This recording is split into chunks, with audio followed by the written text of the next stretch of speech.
After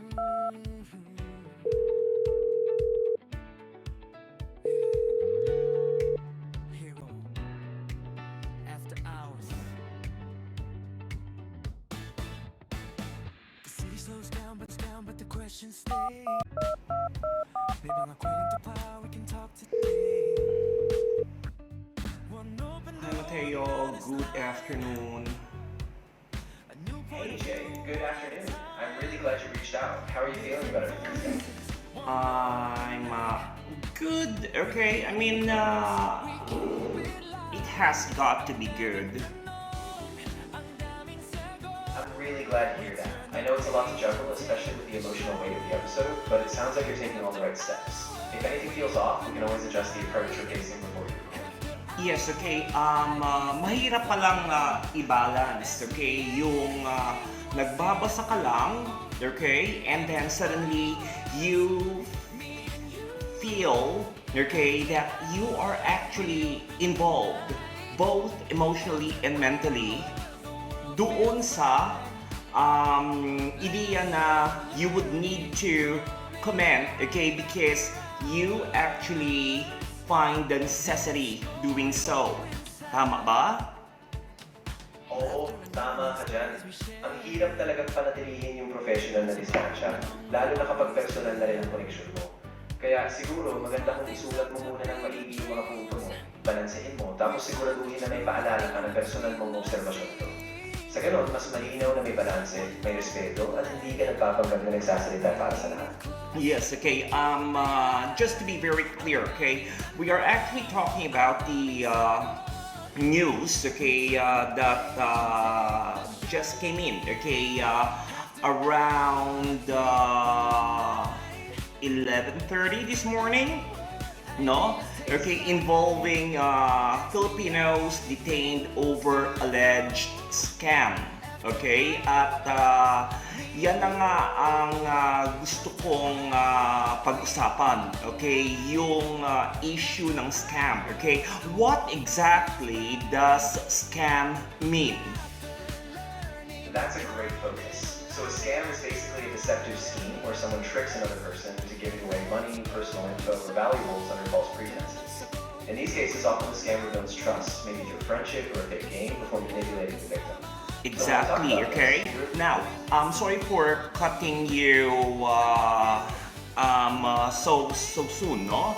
Okay, so you made mention of friendship, okay? So through friendship, okay? So does it involve, okay, making you believe, okay, that the idea of everything, okay, is true, genuine, and correct?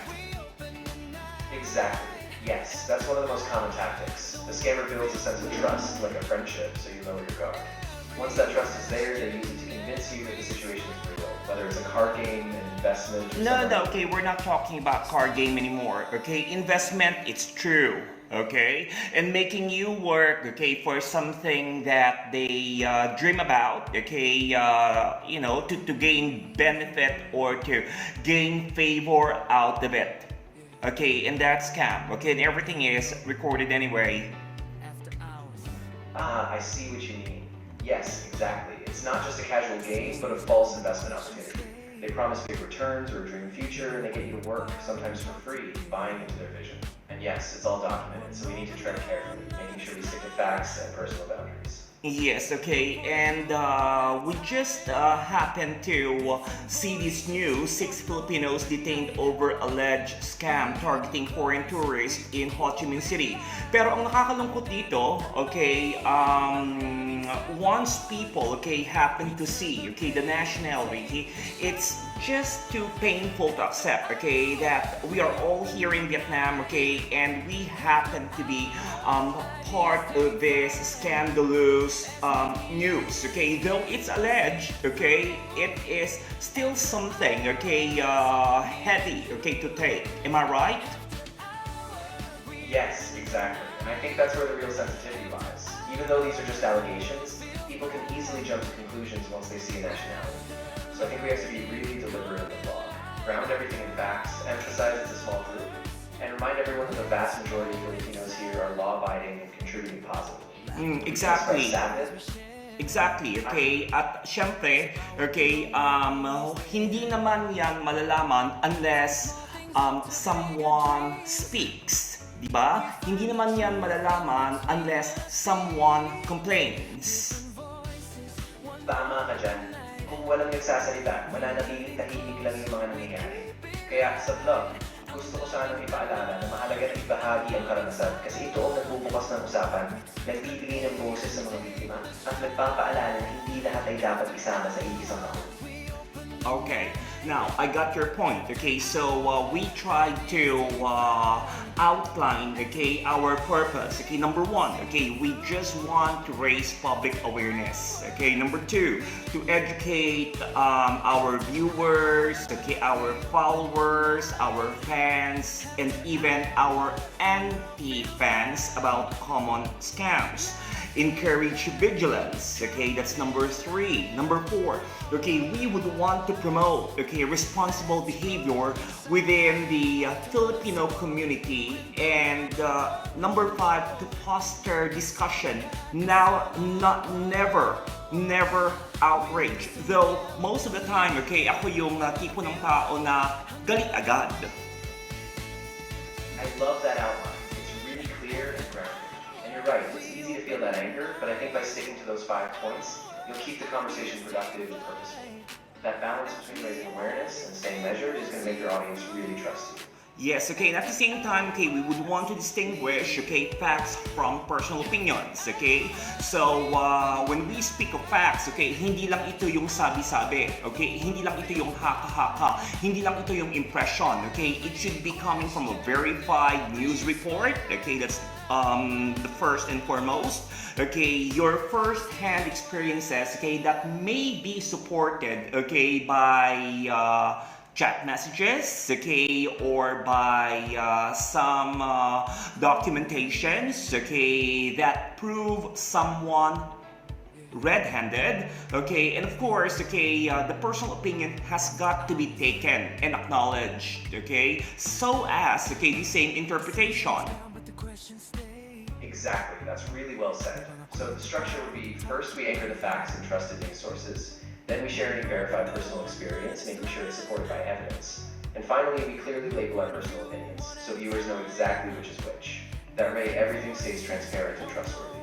Yes, okay, and we believe, okay, that due process, okay, is something that everyone has to respect, okay? We don't declare anyone guilty, okay, but we stick with the reality of our experiences. Okay, we don't want to exaggerate allegations here, okay? We don't want to add unverified information kasi marami, okay, sa iilan, okay? Contradictory, no? Marami sa iilan ang nabuhay na sa kasinungalingan. Okay? So marami na ang nabuhay sa maling paniniwala, okay, nataliwa sa aral ng kanilang mga magulang. Okay? And since, okay, a lot from the few, okay, a lot from the few, okay, have been tracking, okay, the path, okay, then we just want, okay, to respect the due process, okay, since everything, okay, I believe, okay, has to go through due process, not public judgment. Exactly, that's so crucial. We can share what we know, stay anchored in facts, and express concern, but we don't rush to conclusions or let public sentiment override the legal process.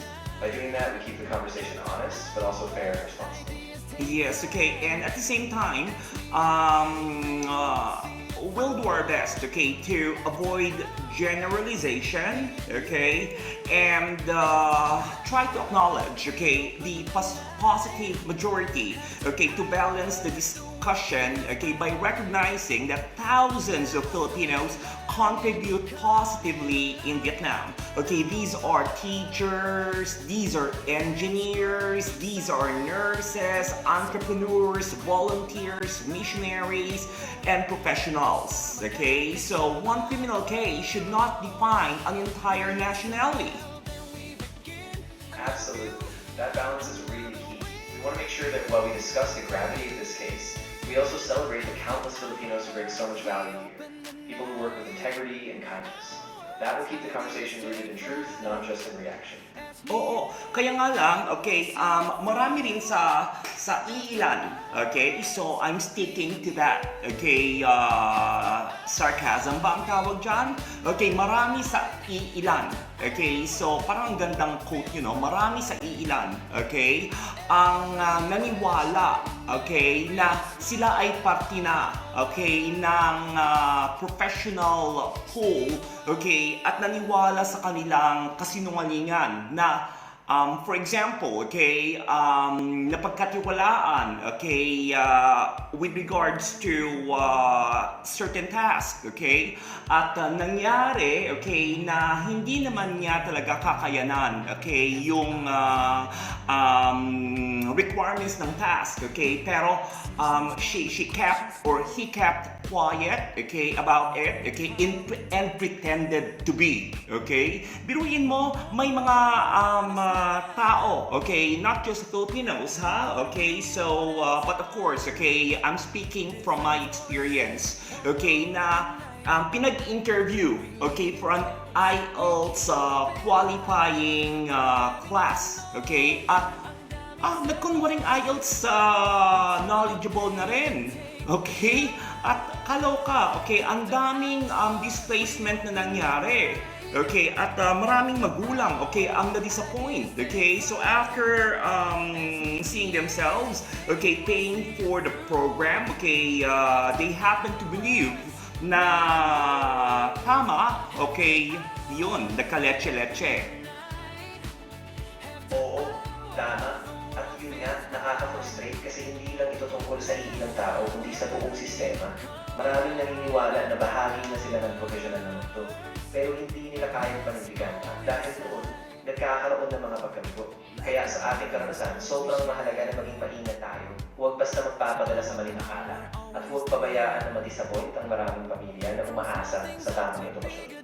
Yes, okay. At hindi ka naman maitatanggi, okay, na not all of us, okay, including me, came and reached to this point na complete package na, okay? Pero ang akin lang, okay, sanang naririto ka na, natuto ka sana, nagpakabuti ka sana, nagpakadalubhasa ka sana. Okay? So, when time arises, okay, that a certain need, okay, would be entrusted into your hand, okay, you are gonna be able to manage it with integrity. What's integrity ba? Okay, just in case, okay, people happen to hear and use the word, okay, but not clearly understanding what integrity means. Yeah, that's really important. Integrity, in simple terms, means doing the right thing even when no one's watching. It's about being honest, being reliable, and staying true to your values, no matter how challenging it gets.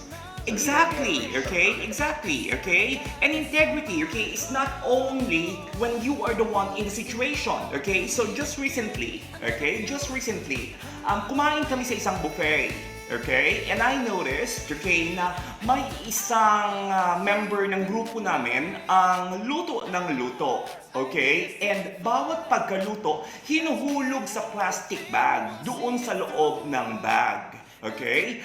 And may mga kasama kami who could actually notice what this particular person was doing. Okay? And they were not telling anything. They were not doing anything. Okay? That is also a reflection of integrity. Tama ba? Yes, exactly. Integrity isn't just personal. It's also about having the courage to speak up when you see something wrong, even if it's uncomfortable. So integrity is both living honestly yourself and creating a culture where others feel empowered to do the right thing. even if no one's watching. Yes, okay? At yan nga, okay? At kung nagkampi-kampihan na ang mga walang hiya, sorry for the term, okay? I'm speaking out from my experience, okay? Ay, napapaniwala na ang buong madla, okay? But the question here, okay, am I affected? No. Okay, because most of the people, okay, have the tendency, okay, to believe, okay, but at the end of the day, okay, they happen to see themselves, okay, in a very embarrassing situation na nagalit sa isang tao na hindi nila actually personal nakakilala, okay, at kung magharap-harap sila, kung magharap-harap tayo, okay, siguraduhin nyo lang, okay, kasi people forgive. Okay, but I don't think people forget. Exactly, and that's why it's so important to stay grounded in our own truth, even when the crowd turns. People can be quick to judge, but when they pause and see the full picture, or meet you face to face, they often realize they were mistaken. So we just have to stay honest, stay humble, and remember that while people might get angry, it's how we act afterward that matters most. Okay, though I sound angry or upset or disappointed, okay, at this point in time, okay, as I told, I'm not so sure, okay, if it's right to say the Philippine Embassy, okay, that more than any anger in my heart, okay, I speak from concern, okay? Can you understand what I'm talking about? Okay, so in as much as I want to protect people, okay, and preserve the reputation of these people, especially the Filipinos, okay, in a foreign land like Vietnam, and the idea that the friends of my enemies, okay, might also get hurt, okay, I'm still wanting, okay, to encourage accountability. Kasi kung ito ay humantong gaya ng naging isa sa mga headline ng News Bureau, okay, nakakahiya. Yes, I completely understand, and I think that's really the heart of it. You don't want to fuel anger just for its own sake. You want to speak from a place of care and responsibility. By telling the embassy and your audience that this is about protecting everyone's dignity, you keep the focus on accountability, not blame. And that's what will really help preserve trust and prevent further damage to the whole community. Yes, okay, and then we also need to consider, okay, our diverse audience here, okay? It's not actually my choice, okay, to translate every vlog, okay, from the way I speak, okay, which is mostly English at Tagalog, okay, into Vietnamese. Kasi may mga Vietnamese followers tayo, okay? So Filipinos, Vietnamese, foreigners, friends of our enemies, okay, law enforcers, employees, employers, students, media, especially media, ay nagpipista yan, okay, two media bureaus, okay, came to me and asked, okay, kaya mahirap, okay, so we need to ask ourselves, okay, would this statement still be fair if someone from any of these groups were listening? Absolutely, that's a crucial point. Your audience is really broad, and every group deserves to feel heard and respected. So maybe we can keep the main blog in English and then provide clear summaries or highlights in Vietnamese so everyone can follow the core message. That way we're inclusive and we don't lose the nuance of what you're expressing.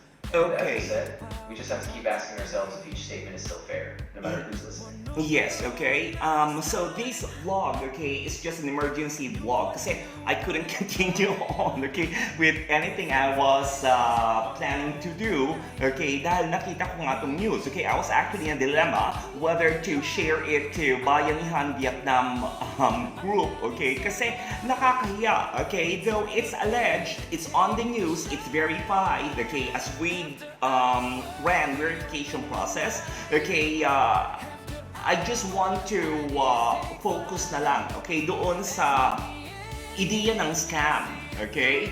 So, scammers call people scammers. Okay, yun ang mahirap dun eh. Okay, so sila mismo, okay, binabansagan nila yung iba na scammers, okay, without thinking, okay, that they themselves, okay, end up scamming people, okay, by telling other people, be careful of this person, be careful of this person, be careful of this person, okay, because they are scammers, they are not trustworthy individuals, okay, this and that, okay, yan ang mahirap, okay? Though, okay, I don't want to really consider myself as a victim, okay, kasi with the idea of these people coming back to me, I warned them, okay, not just once, but twice, okay, so this time, okay, due process, okay, will definitely prevail. Yes, that makes total sense. I think you're being really thoughtful about this. By calling out the scam itself, rather than naming or shaming individuals, you keep the focus on the behavior, the manipulation, and the warning signs. And by trusting due process, you're making it clear you're acting out of concern, not out of spite. That's going to keep your message strong, responsible, and hopefully a real wake-up call for everyone listening. Yes, okay, and of course, okay, this vlog, okay, can be divided into parts, okay. It all started with the news around 11:30 this morning, okay, and let it be an invitation, okay, let it be a discussion, okay, and never division. Okay? Kasi we would want to encourage viewers to think critically. Okay? Critically. Okay? What can we learn from this? Okay? How do we protect ourselves and the people we are concerned about? Okay? And how can our community maintain its good reputation? Okay? So, hindi lang yung teachers, okay, hindi lang yung LGBTQ, okay, but the entire nation, the Filipino community. Exactly. That's a beautiful framing. By structuring it as a discussion, starting with the news, you're inviting everyone to engage thoughtfully. It's not about finger-pointing. It's about building resilience, critical thinking, and protecting everyone we care about. And by making it about the entire community, beyond just one group, you give it that wider, unifying perspective. I think that's really going to resonate. Okay, so we believe, okay, that not everyone will agree, okay. We want, okay, to make a balanced presentation, okay, of this sad news, okay, of these negative experiences, okay, by focusing on what's fair, what's factual. Well, I cannot promise that my mouth can be respectful, okay? But the mere fact that I am consulting you, Mateo, okay, I want to be clear here, okay? In as much as I want to be respectful, I also want to be very transparent, okay, with all I have inside, okay, as I did, okay, during the meeting with the Philippine Embassy recently. I really get what you're saying, and I think that balance is key. You can be raw and honest, but still anchor yourself in facts and fairness. The fact that you're being this intentional, checking with me, checking the facts, already shows you care. And as long as you're transparent about your emotions while staying grounded with evidence, I think people will respect that. Kaya nga naalala ko tuloy yung sinabi ng isa sa mga kinaiinisan ko, pinanggigigilan ko, okay? She once called me out, okay, na yung aking personality, okay, being a gay can actually stop people from trusting me, or my reliability diminishes because of that, okay, and my aura, okay, to the executive world, okay, could be questioned, okay? Na ang sa akin dito, okay, I'm very honest, okay, brutally honest, okay, with number one, who I am, okay, and my being professional, okay, my being intellectually prepared, okay, my being eloquent, okay, my being open, okay, my being fearless, okay, always come at the right time and place. Okay? Kung sabihin mo na wag akong babakla-bakla, okay, during the time that we're drinking beer, okay, maybe you're barking the wrong tree. Tama ba? Okay, so unlike doon sa sitwasyon niya, okay, na kababaing tao, okay, this is not all about professionalism anymore, okay? Ay, ano yung sa boss, na-miss mo ba ako? What are you doing? I know that must be so painful to hear, and I just want to say none of that diminishes your worth or your expertise. Your identity doesn't take away from your professionalism. If anything, it amplifies your courage to be authentic with you. Keep standing firm in your values, your honesty, your expertise, and your dedication. You don't have to silence yourself to prove your worth. You already have it. Yes, thank you so much, Mateo. Okay, well, I hope you're speaking not because I am your human, okay, and you are my co-host for this vlog, okay, but I just want to make it clear, okay, that your way of giving piece of advice, okay, is all about the values of humanity all over the world. Kasi baka ako lang ang nananaginip eh. Baka ako lang kasi yung ganito mag-isip. Kaya I need to be very careful. Okay, so accessing you, okay, speaking with you, okay, would give me a broader perspective na baka ako lang ang nakakulong sa ganitong klaseng pag-iisip. Of course, and I really appreciate you saying that. I'm not just agreeing because I'm your co-host, I'm listening because you're coming from a place of deep care. And yes, it's so easy to feel like we're isolated in our perspective. But having these conversations and questioning ourselves is exactly how we stay grounded in humanity and fairness. So I'm with you, every step of the way. Yes, okay. So dahil sa tindi ng topic natin, nakalimutan ko tuloy mag-opening spiel. Okay, so anyway, okay, it might not have been too late. So may closing spiel na lang tayo. Okay, so abangan ng part 2. Okay, so there is definitely gonna be a part 2 or part 3, 4, 5, and 6. Okay, sa mga susunod na panahon, okay, at sisikapin natin as much as we can what we can hold. Tama ba? Yes, that's perfect. And I think that pacing is really smart.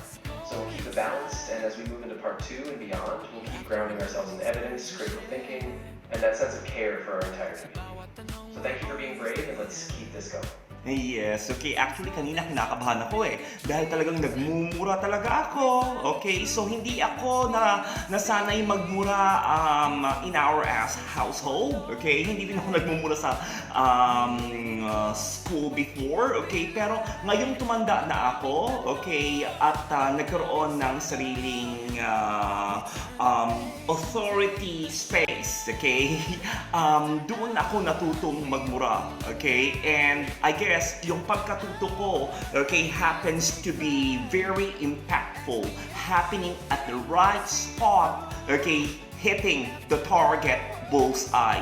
Okay, kaya mahirap kasi, okay, mahirap. Hindi natin to pahihintulutan, hindi natin to papayagan. Yeah, I completely get that. It's such a human thing, right? You've grown into your voice, and sometimes that passion just comes out with strong language. And honestly, it's okay. What matters is you're intentional now. Grounded, honest, and still holding on to that professionalism. You don't have to apologize. Just keep anchoring yourself in your values, and that will guide you through.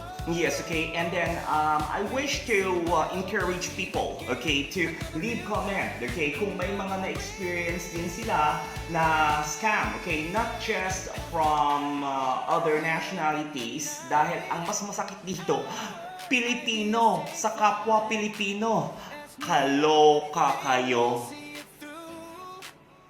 Yes, exactly. I think that's really powerful. So I'll invite viewers to share their own experiences, whether it's from other countries, or like you said, from fellow Filipinos. By doing that, we create this shared space of trust, where people don't feel alone, and they can help each other stay vigilant. So yes, let's open that door and let each other in. Yes, okay. So, sa ngayon hanggang dito na lang, okay? And we would want to formally close our vlog. Okay, so once again, okay, it's just me, JM. Okay, so Xin Chào Hanoi, Xin Chào World. After hours, the city slows down but the questions stay. May mga kwento pa, we can talk today. One open door, one honest line. A new point of view